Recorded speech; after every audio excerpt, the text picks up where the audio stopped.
everyone has seen the ads that appear to the right of the natural search results.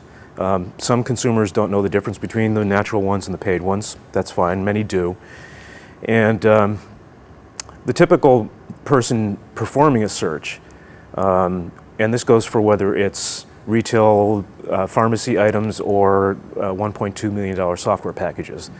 They start doing their search by generally by typing in a general term, a wide term. Let's say for how stuff works, how does a steamship work?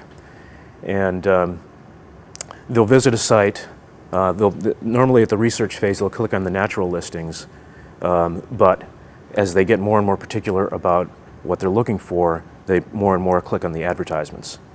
So if How Stuff Works sold a book about steamships, for example, David Macaulay actually wrote a book about how a steamship works, and they had it for sale, then the last time the searcher typed in a term where they were saying, I'm ready to buy, they would type in the name of the book.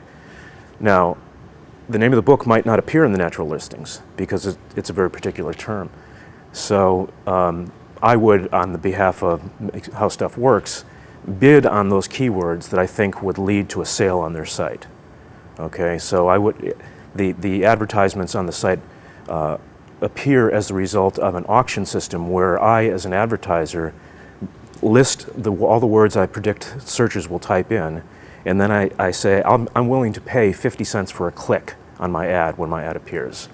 Okay, so it's really, pay-per-click advertising is really a combination of an art and a science. The science is we can, with some certainty, derive the works, imagine the words that will produce the clicks.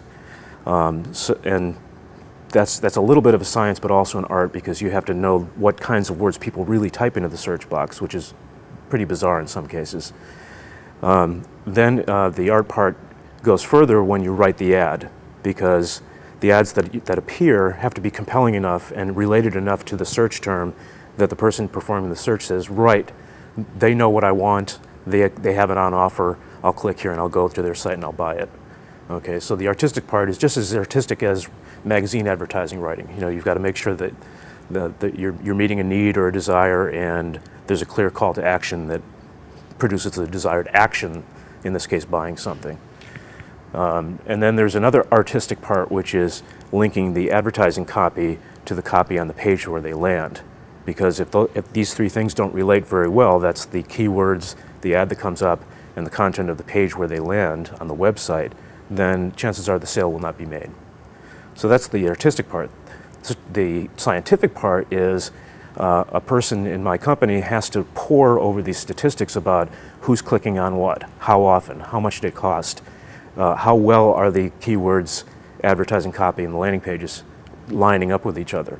And the good news is we have great tools to measure all this stuff from Google, from Microsoft, from Yahoo, and from other third parties.